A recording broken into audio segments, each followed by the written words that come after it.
Well, thank you very much. It's a very big day for our country. It's affirmation of all the work we've been doing, really for 3.5 years. This isn't just over the last few months. This is for 3.5 years.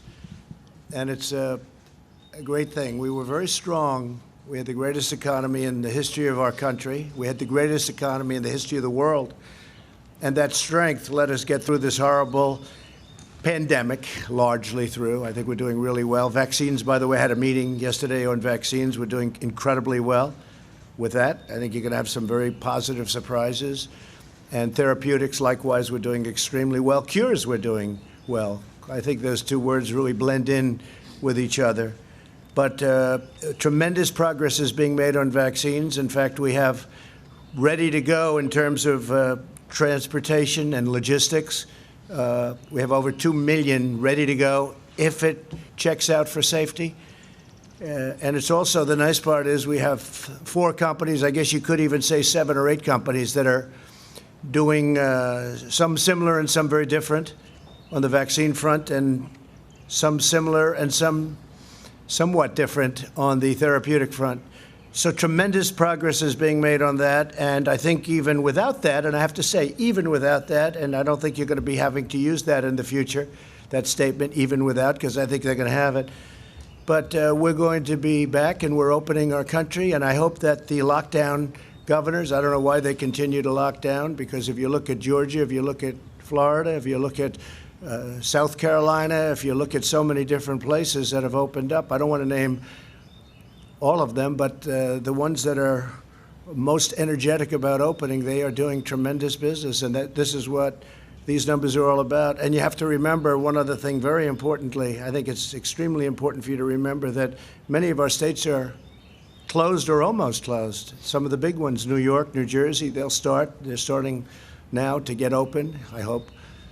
And I hope they also use our National Guard. Call me. We'll be ready for them so fast. Their heads will spin. We did it in Minnesota.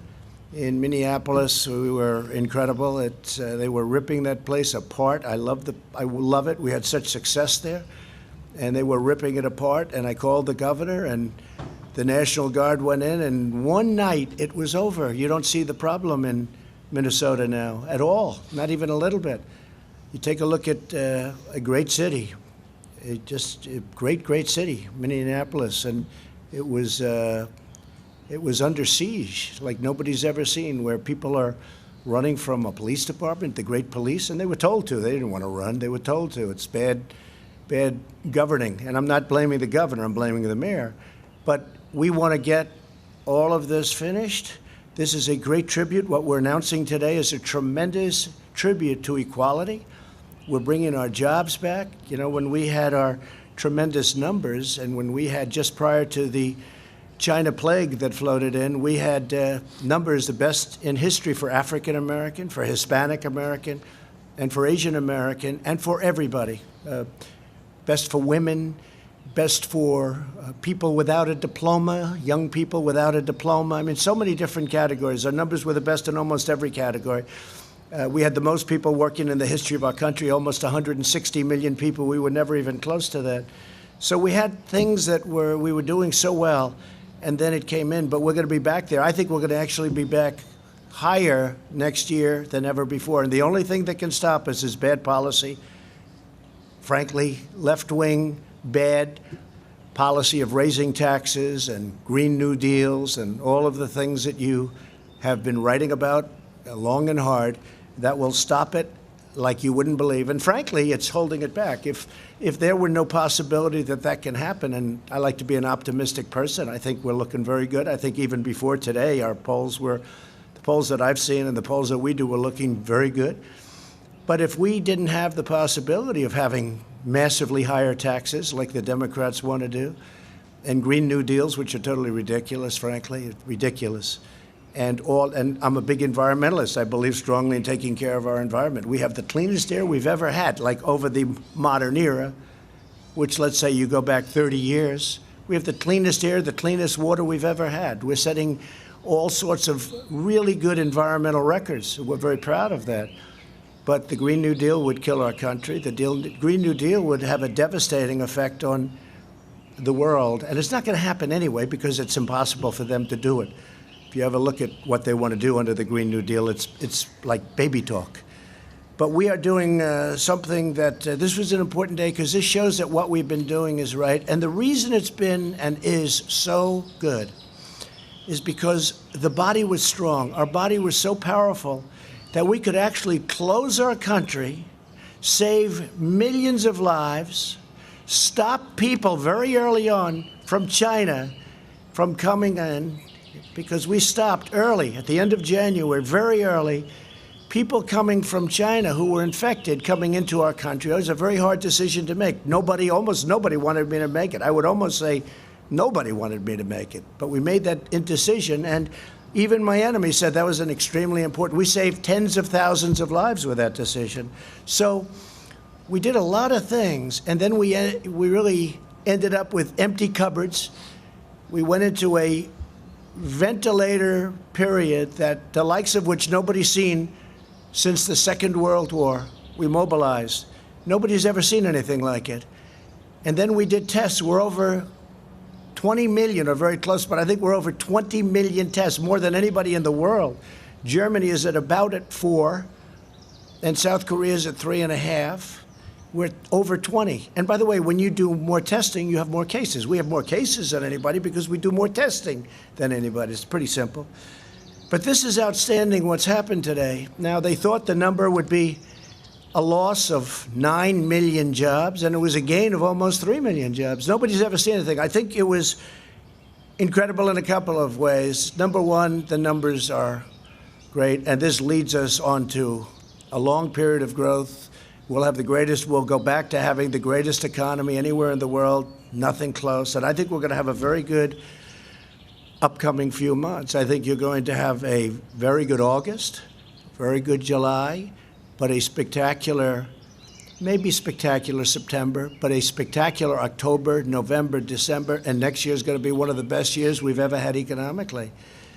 And if you look at the numbers, they bear it out. But we were strong. It's sort of like when you go in for an operation, if a person is healthy, we were healthy. We had the greatest economy in the world. We went in for an operation. We closed our country down. We closed it down. We saved possibly 2 million, 2.5 million lives. Now, it could have been 1 million lives. I don't think anything less than that. But if you think we're at 105 million today, the 105,000 today, that would mean at the lowest number, it would be 10 times that amount. And I think everybody believes the least, if we went herd, as they say. And if you look at Brazil, they're having a very hard time. And by the way, they kept bringing up Sweden. It's come back to haunt Sweden. Sweden's having a terrible time. If we did that, we would have lost 1 million, 1.5 million, maybe even 2.5 million or more lives. So we're at 105,000 lives. Big move closing it up. We also closed it up to Europe. Europe became very infected from China. A gift from China, not good. They should have stopped it. They should have stopped it at the source. But it's a gift from China, and a very bad gift. I will tell you that. And you do say, how come at Wuhan, where it started, and they were in bad trouble, but it didn't go to any other parts. It didn't go to Beijing. It didn't go to other parts of China. Then you say, how come it came out to Europe, to the world, to the United States? So it didn't go to China. They stopped it cold. They knew it was a problem. But they didn't stop it cold from coming to the United States, Europe, and the rest of the world. Somebody has to ask these questions, and we'll get down to the answer. You know, we made a great trade deal. Great. They're going to buy $250 billion worth of product. And by the way, they are online. They're doing okay. But the ink wasn't dry on that deal when the plague floated in. What's going on? A plague is floating in from China. What's going on? So the ink wasn't dry. So I guess I view the trade deal a little bit differently than I did 3 months ago. It's a great deal. I will say they are buying a lot from us, and in that way I respect. And getting along with China would be a good thing. I don't know if that's going to happen. I'll let you know. We'll let you know. I think they want to get along very much with us. But we built a tremendous thing, a tremendous power platform. So when it got ill, when we had a problem, we were able to cut it off, stop it, just like this. Stop it. Keep everyone inside. Keep them away. Keep them together, away, uninfected. And we saved millions of lives. And now we're opening, and we're opening with a bang. And we've been talking about the V. This is better than a V. This is a rocket ship. This is far better than a V. A V is wonderful. A V is this. They were talking about, will it be a V, a U, an L? They had no idea. And I was watching one of the shows, and I have great respect for the people. And they said, will it be 9 million in job losses? Will it be, what will be the number be? Will it be, are they going to report record numbers? Will we break 20%? What will the number be? And, you know, I don't know. Because we were in, and I don't think we're in that territory anymore, we were in uncharted territory. Nobody's ever had a situation like that. So the number was 9 million, and one of the people was getting, no, I think it's going to be 10 million. That's 10 million negative losses. And then somebody else said, no, we think it's going to be 8.7, 9.2. No, everyone was right around that number. This is great geniuses, and they are. I watch them all the time, and oftentimes they're right. Warren Buffett sold airlines a little while ago. He's been right his whole life, but sometimes even somebody like Warren Buffett, I have a lot of respect for him, they make mistakes. They should have kept the airline stocks, because the airline stocks went through the roof today, and others did too. The whole market went through the roof. But they said 9 million job losses, 9 million. It's what's going to be. Are we going to break 20%? Are we going to break it? And then the numbers came in, and one of the folks that was reading the numbers said, wow, this is a great number. It's only 3 million job losses. And then reading it and said, you know, I don't think this, I'm not reading this right. Let me look at it again. Oh, wait a minute. This is 3 million gain almost. 3 million jobs gained. And then they shouted out, one of them sort of semi-shouted out, is this a typo? I think it was probably the greatest miscalculation in the history of business shows, talking about Wall Street. And that's okay. But one of the reasons we're in this position is because we had such a strong foundation. So we were able to close our country, save millions of lives, open, and now the trajectory is great. Don't forget, New York is barely included, and that's one of our big ones. California is barely included because they're not open, and they should open. By the way, the mayor of Los Angeles wants to keep this thing closed for a long time. Look at what's going on in Florida. It's incredible. The job the governor of Florida has done, it's incredible. The numbers they're doing. You've got to open it up, and you do social distancing, and you wear masks if you want, and you do things. You can do a lot of things. You're getting closer together. Even you, I notice you're starting to get much closer together. It looks much better, I must say. You're not all the way there yet, but you'll be there soon. But it's a tremendous thing that happened, and the reason it happened is because we had a really strong patient. We had a patient that was so powerful, so strong, that we could close it and open it. And I give it this analogy. Somebody told me yesterday, it was Larry Kudlow. He said, sir, this is like a hurricane. And we were worried. We didn't know, is this going to be a hurricane or a major, major recession? A major recession that's not artificially caused, because this was artificially closed. We just said, boom, closed. And everything just stopped. And also, you know what else stopped? Big numbers on death by doing it. And that's why I had to do it. We've made every decision correctly. But it was like we stopped. So it was an artificial closing. And then what happened, very incredibly, is the numbers go, and Larry was saying that with a hurricane, you have a horrible hurricane in Florida or Texas, and it's devastating. And then the hurricane goes away, and within 2 hours, everyone's rebuilding and fixing and cleaning and cutting their grass. And I've seen it in Texas. I've seen it everywhere. Texas had a massive one, Louisiana, hurricanes, Florida, hurricanes. But what happens is right after the hurricane, boom, and this is what this is. This isn't a terrible recession. I don't even mention the D word. I don't talk about the D word. I don't want to talk about it. Because every time somebody even mentions it, I don't like the D word.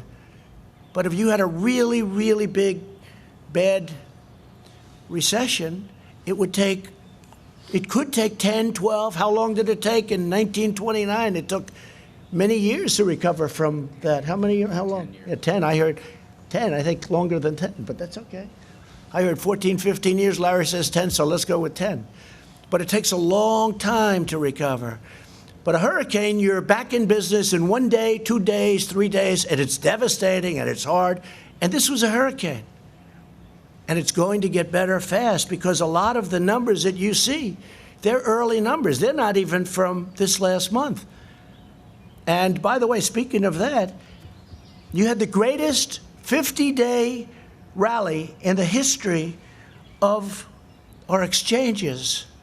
The greatest 50-day rally.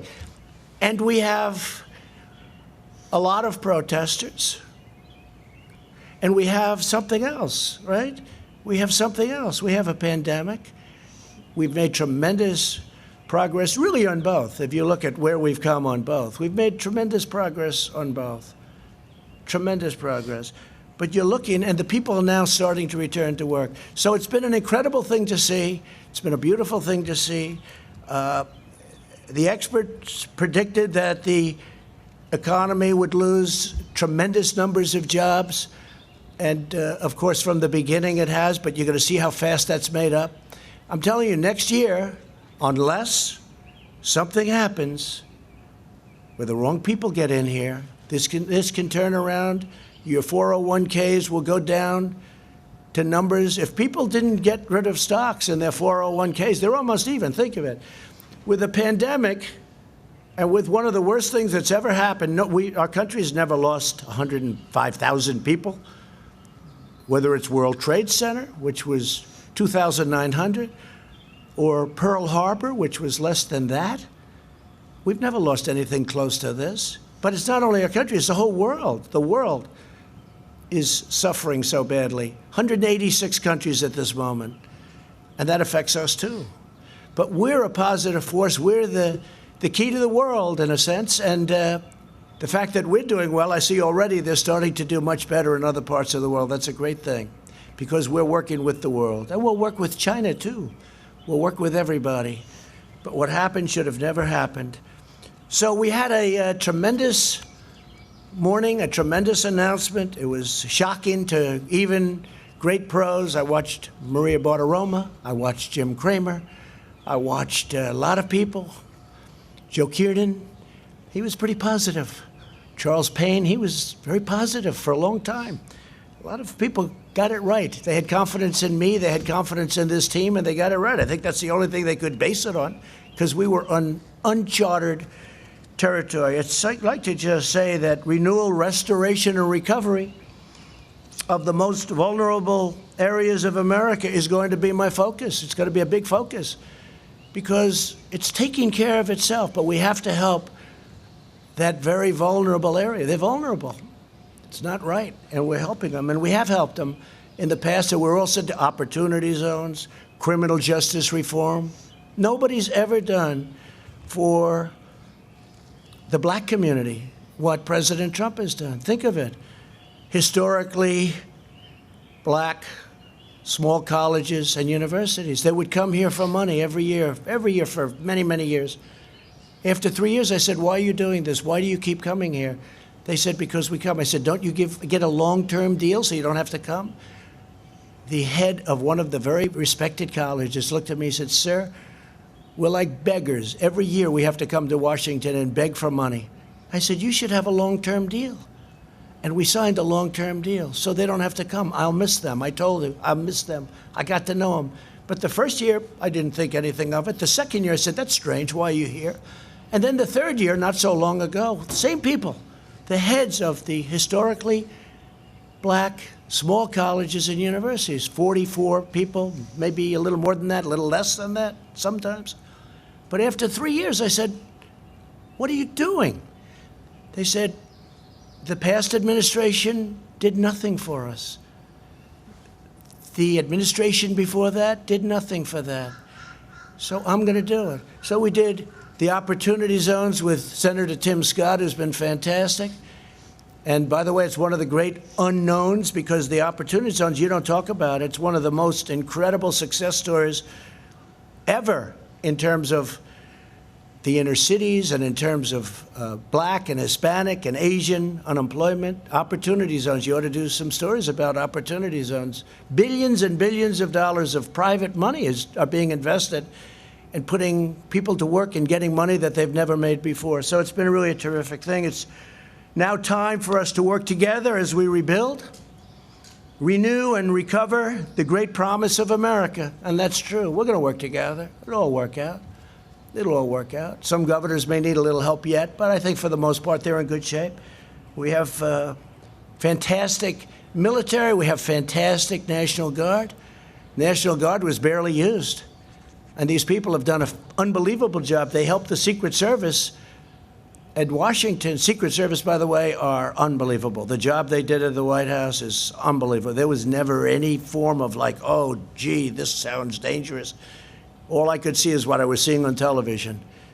But they were outside, and the Secret Service was incredible. But we were also helped by the D.C. police, and we were helped by the National Guard. Was unbelievable. They came in, and this was like a piece of cake.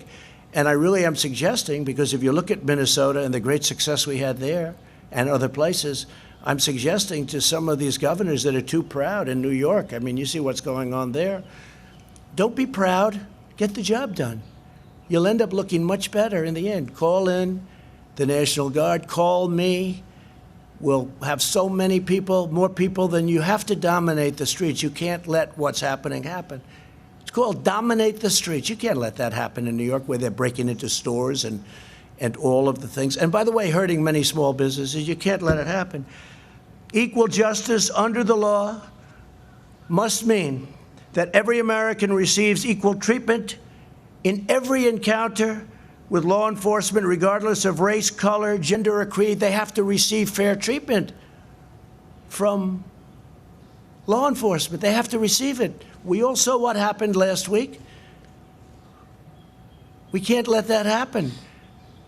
Hopefully George is looking down right now and saying there's a great thing that's happening for our country. There's a great day for him. It's a great day for everybody. This is a great day for everybody. This is a great, great day in terms of equality.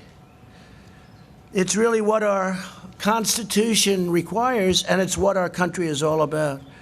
I just want to finish by saying, to save the economy, we passed several pieces of critical legislation totaling many trillions of dollars, meaning 3. We're set up to do more if we want. I think we should, because we are dominant. For many years, as a bystander, but somebody that loved government, somebody that loved this country, I would watch and study and see, and just, when I say study, naturally study by watching.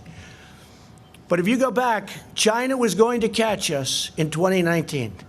And that was like a given. You go back 5 years, 6 years, 7 years. It was always, China will catch America, catch the United States, and in 2019, and then it'll become the dominant economy. Never happened. It's not going to happen. We dominated them over the last year and a half, 2 years. We took in tens of billions of dollars in tariffs that they paid for. I gave some of that money, just a small fraction, to our farmers, which made them whole, more than whole. That's why they're all in business. Made them more than whole, and it came right out of the tariff money. And the reason we didn't pay is because China devalued their currency, and they paid. Plus, they also put additional money to it. Because if they didn't do that, nobody would have bought their product. We made a great deal because of that. That's the only reason we're able to make a good deal, because of the possibility of tariffs. Because China's taken tremendous advantage of the United States. We helped rebuild China. We gave them $500 billion a year. How stupid are the people that represented our country with China and many other countries. But that's all changing. And it was in the process of changing very big. Again, China had a very bad year before the plague. And now I think hopefully they're going to have a great year. I want them to have a great year, but we're going to have better years than they ever had. We have a better system, much better system. We made Americans sure of themselves, and we took care of families. We gave benefits, and we sent $1,200 to every individual making less than $75,000 and $4,000 almost dollars to every family of 4 earning less than $150,000. That's a lot, isn't it? You know, when you think 150, but that's what's happening with our country. If you look at other countries, even countries that you think they're doing well, they don't talk about 150,000 as being median. $150,000. That's tremendous. That's a great tribute to the people of our country. The job surge that we're seeing right now is widespread. Leisure and hospitality added 1.2 million jobs. Construction jobs are up, listen to this, 464,000. Education and health services rose 424,000. Retail trade is up 368,000. And here's the one I like the best. Remember, previous administration, that you need a magic wand for manufacturing. Manufacturing, which we had up to 600,000 jobs prior to the plague, manufacturing rose to 225,000 jobs, up by. So we picked up 225,000 manufacturing jobs. That's very unexpected. Everything that you've seen this morning is unexpected. Even the pros sitting here would understand that, everything. We also smashed expectations on the unemployment rate. The prediction was that the unemployment rate would rise to over 20%, and instead it dropped to around a little more than 13%, slight difference. And this time the greatest comeback in American history. Today is probably, if you think of it, the greatest comeback in American history. But it's not going to stop here. It's going to keep going because so many places are closed. I was watching our great vice president today being interviewed on CNBC. He did a phenomenal job, and he made a statement. He said, this is not going to stop, and 100%. He's always attributing everything to me, but I'll attribute this statement to him. He said, it's not going to stop because the numbers that you're looking at don't include all of those states that are closed. They haven't even opened yet. We're going to be stronger than we were when we were riding high. And our stock market is almost, it's just short of an all-time high. I've had 144 all-time high stock markets during a 3.5-year period. Nobody's ever come close to that. And we're going to do it again. But it's going to be even stronger than last time. When I would say that to you 2-3 months ago, I could see what's happened. I have a good feel. I've always done well with numbers, but I had a feel for it. I said it even the other day. I was saying, I think we're going to have a tremendous next year. I think it's going to be a phenomenal next year. I didn't know it would start this quickly. I thought we'd start in August, September, but it started very early. Amazing. It's an amazing thing, but it means that they're likely to return, and all of these jobs that we're talking about now aren't even included because some of our biggest places aren't opened. They're opening up now. I think New York's opening up like as of today, and that's one of our big ones. New Jersey. They're all working hard. The governors are all working hard. To save millions of American lives, we took that unnecessary evil, we took it out of the equation. We had to do what we did. We had a very, very strong push not to do anything. We would have lost so many people. But very importantly, the economy wouldn't have been as good as it is because nobody expected this. I don't think there's anybody sitting here that can say, I want to see it on tape, as opposed to just say, oh, I did that. But some were predicting pretty good numbers, people I mentioned. But we took a tremendous step and a tremendous risk. And we've gone up at a level, and this level is going to be nothing compared to what you see in coming months, and especially next year. So the best strategy to ensure the health of our people moving forward is to focus our resources on protecting high-risk populations like the elderly and those in nursing homes, while allowing younger and healthy Americans to get back to work immediately, and open up our schools, open them up. We understand this disease now. We didn't understand it. Nobody's ever seen it before. It's very tough, very contagious, very mean to certain people. We've learned a lot. We didn't know. Nobody knew anything about it. But we learned a lot. And I have to thank everybody for working so hard. Jared and Mike and the task force and all of the people, the admiral, the general. They were saying, oh, you should use admirals. I said, I did. You should use generals. I said, I did. Used them both. We had some incredible people on the task force. The job they did in getting ventilators built by the thousands, we're giving to Nigeria, to France, to Spain, to Italy, to many, many countries, to UK, they're having a hard time. We're giving them ventilators. It's a great thing. I mean, they're very hard to make. They're long-term items. We mobilized. Nobody's ever seen anything like it. Just like the Second World War. There hasn't been a mobilization like this since the Second World War, especially ventilators, because it's hard. It's big, it's complex, very complex machinery, computerized all over the place, and very expensive. And we're building thousands a week. Right now, we're building thousands a week. We have all we can use. No governor, you hear the calls, you listen in on those calls. Frankly, you're invited to if you want, but you do anyway, even if you're not invited. And you see what's going on. Every governor, there's not been one patient in this entire massive country, and we didn't have ventilators when we started. The cupboards were empty. The previous administration left us empty cupboards. There isn't one patient, not one, that needed a ventilator that didn't get one. Think of that. And we're talking about millions of people, big country, millions of people. Not one person needed a ventilator that didn't get it. So we want the continued blanket lockdown to end for these states. We may have some embers or some ashes, or we may have some flames coming, but we'll put them out. We'll stomp them out. We understand this now. We'll stomp them out, and we'll stomp them out very, very powerfully. So we've made a big step in our comeback. This was always going to be, 3 months ago I said to you, this is a very important period, this June period, because we're going to learn whether or not this is a very big, powerful R word, recession, or whether this is a hurricane that we recover from very quickly. We recover from in a matter of weeks or days. And we've learned.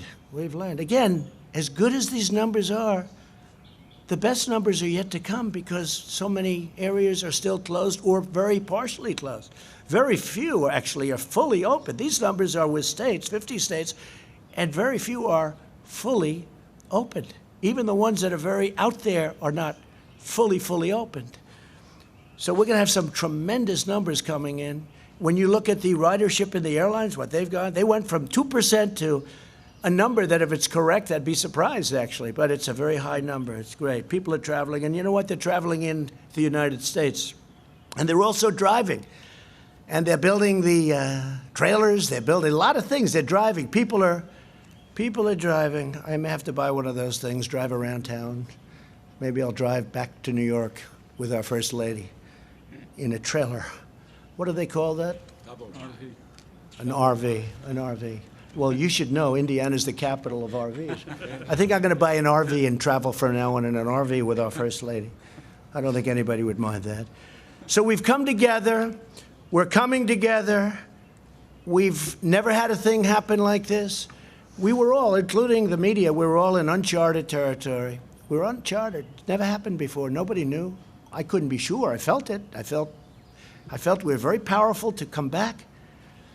Hardest decision I ever made was when they all walked in, a big group of people, professionals, very professional people, good people.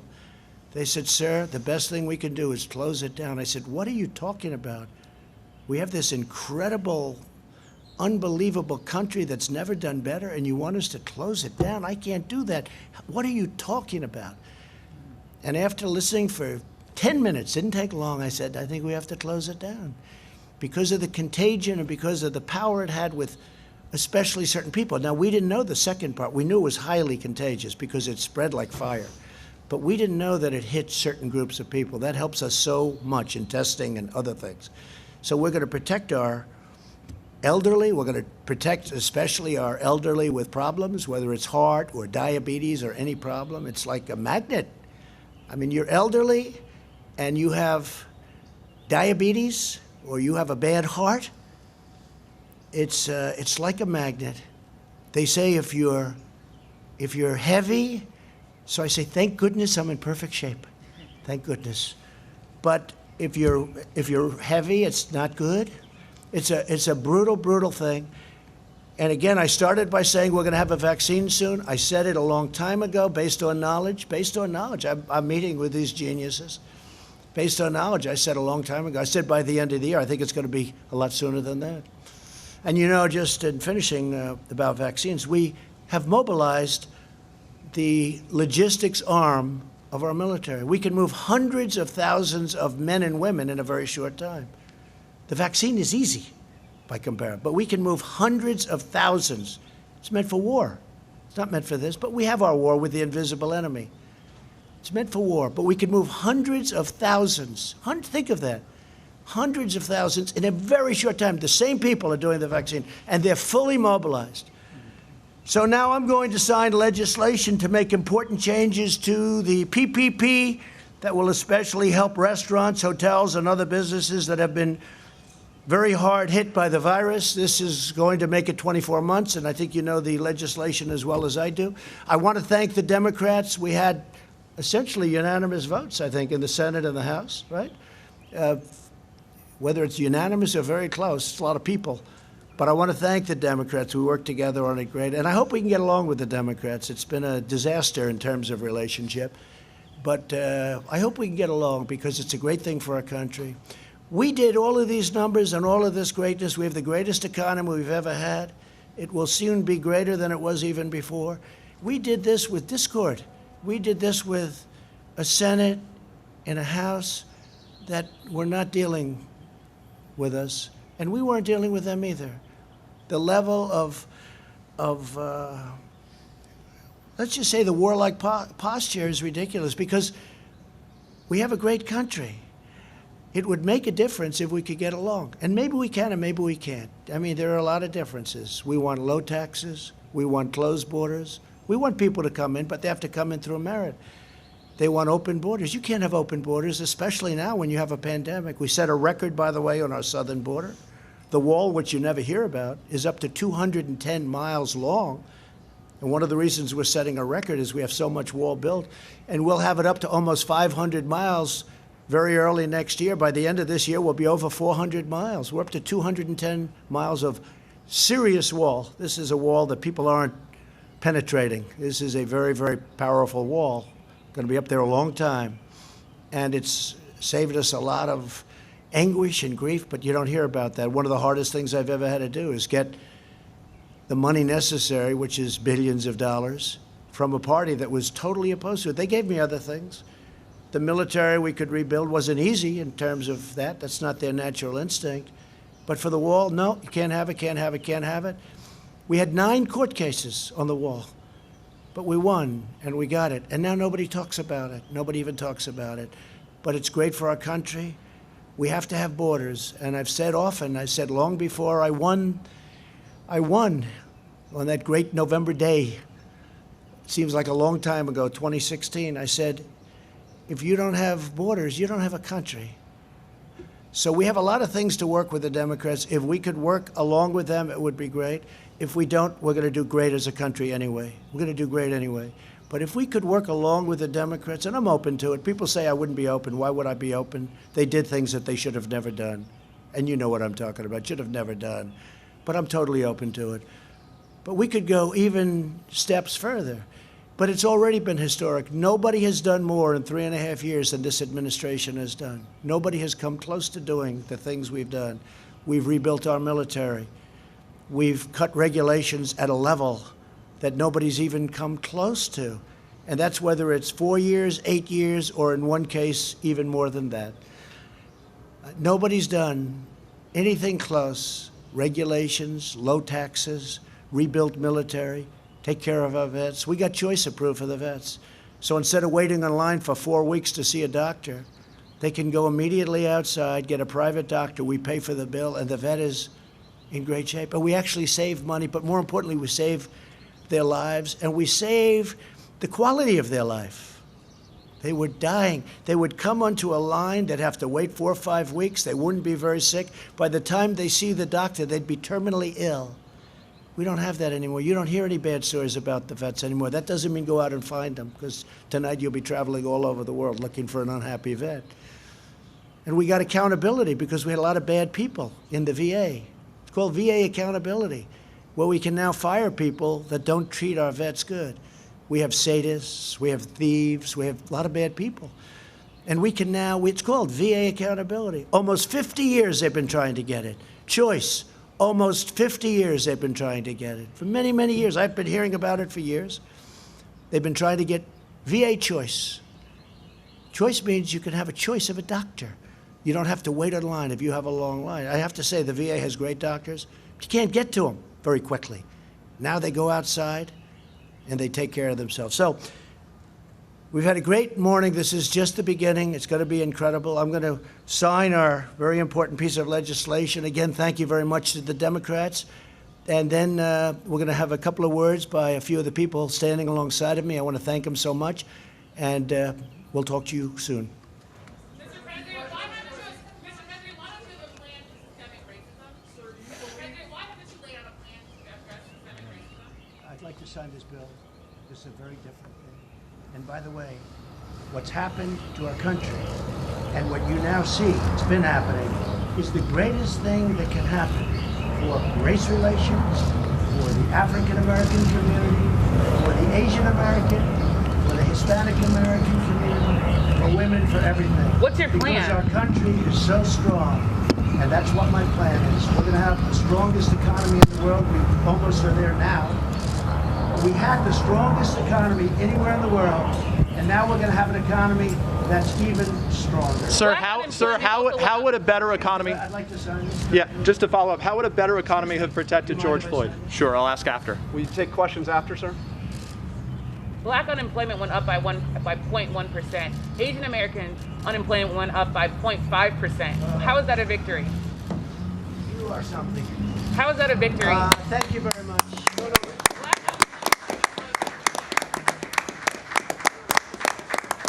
I have to say, though, it's been an honor. This is such a great achievement. I feel so good about it. This is just the beginning. The best is yet to come. Mike, would you say a few words, please?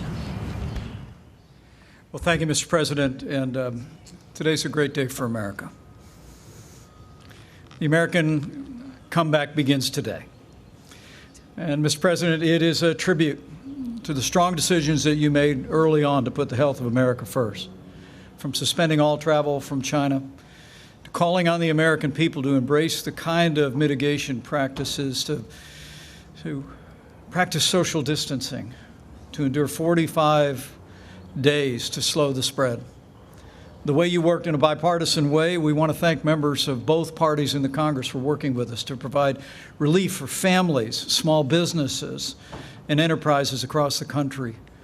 Today's numbers, historic as they are a testament to the leadership that you've provided, Mr. President, on mitigation, on recovery.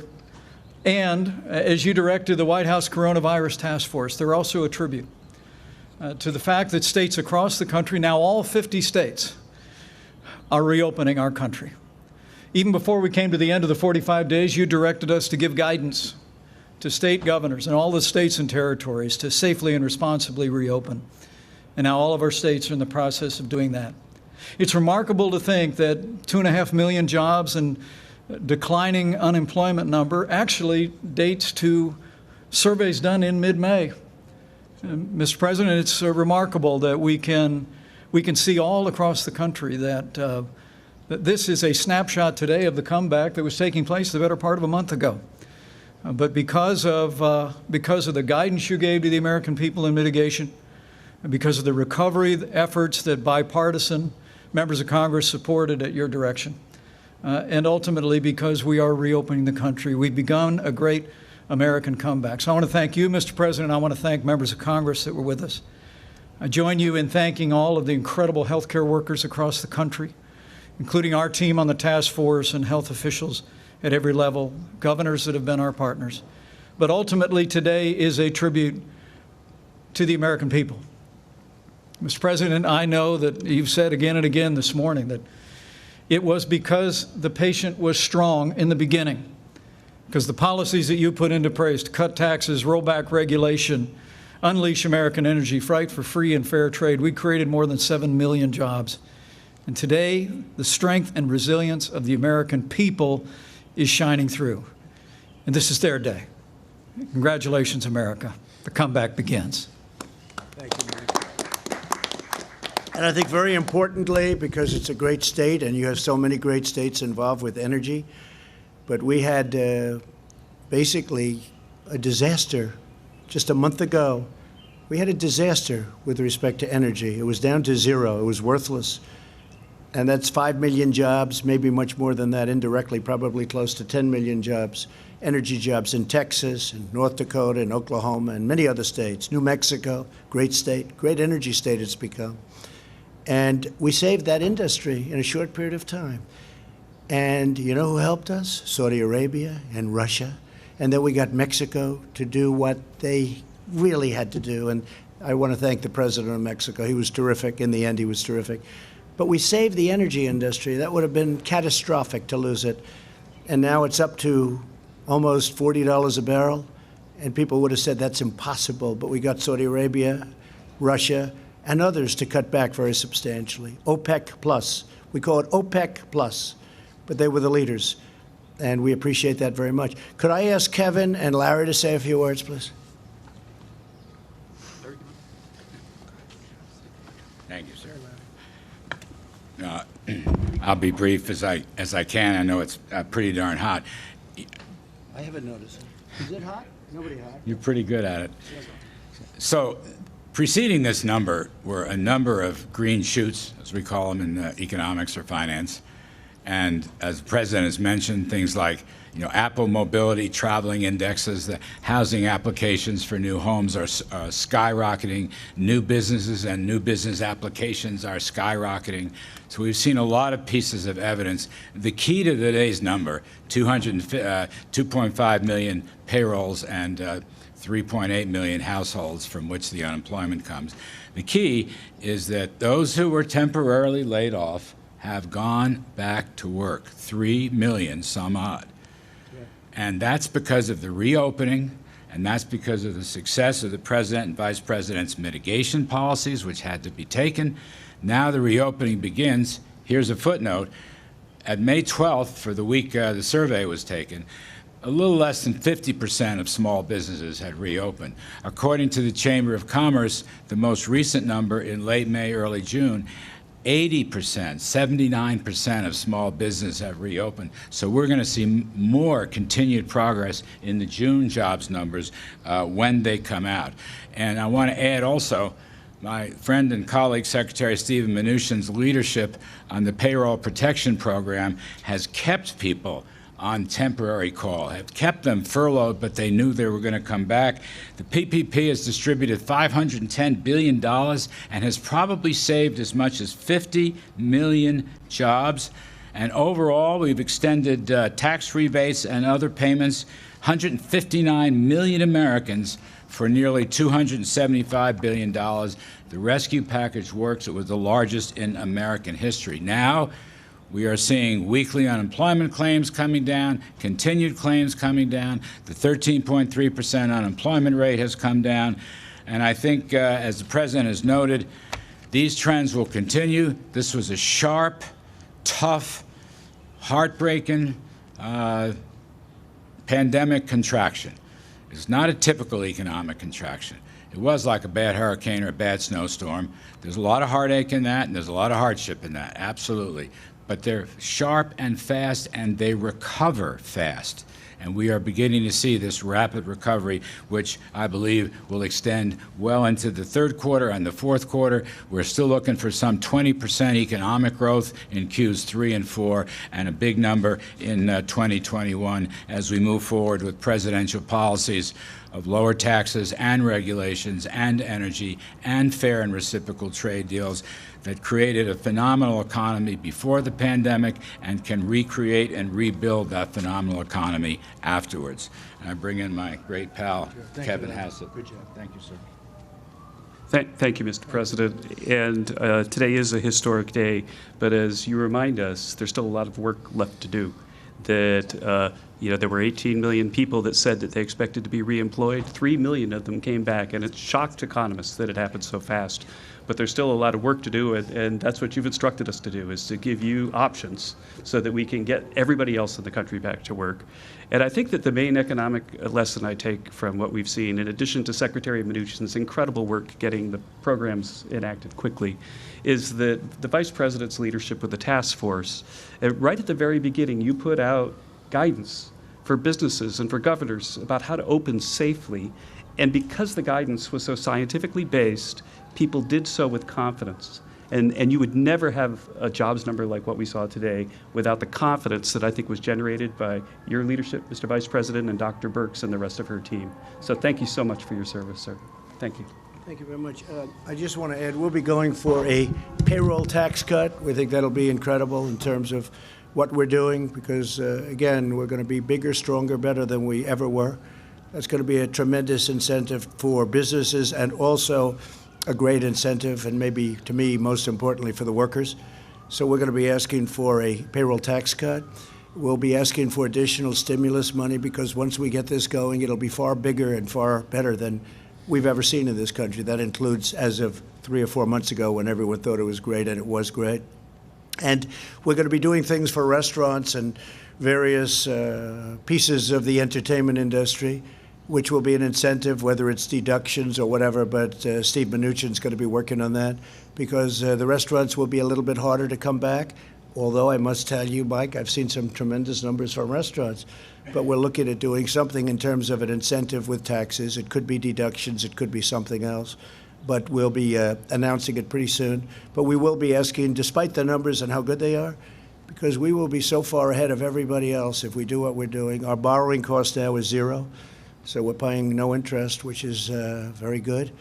And I just want to thank everybody. I'd like to ask Steve Mnuchin to say a few words, please. Thank you, Mr. President and Mr. Vice President. And again, I want to especially thank the Senate and the House for working with us in another example of overwhelming bipartisan support that is helping American business and American workers. Mr. President, this legislation is a direct result of you invited in leaders from the restaurant industry and the hotel industry. These are two areas that have been especially hard hit. The restaurants' #1 ask was extending the PPP for 24 weeks, and this legislation delivers on this. So it is great to see the $500 billion that we've put to work in small business make its way into the economy, and now you see it in these numbers in them bringing more people back to work. So not only did this save jobs, but we now see people coming back to work, and we look forward to working with Congress on bipartisan issues to make sure we get every American back at work that was unfortunately laid off as a result of this virus. Thank you. Thank you very much.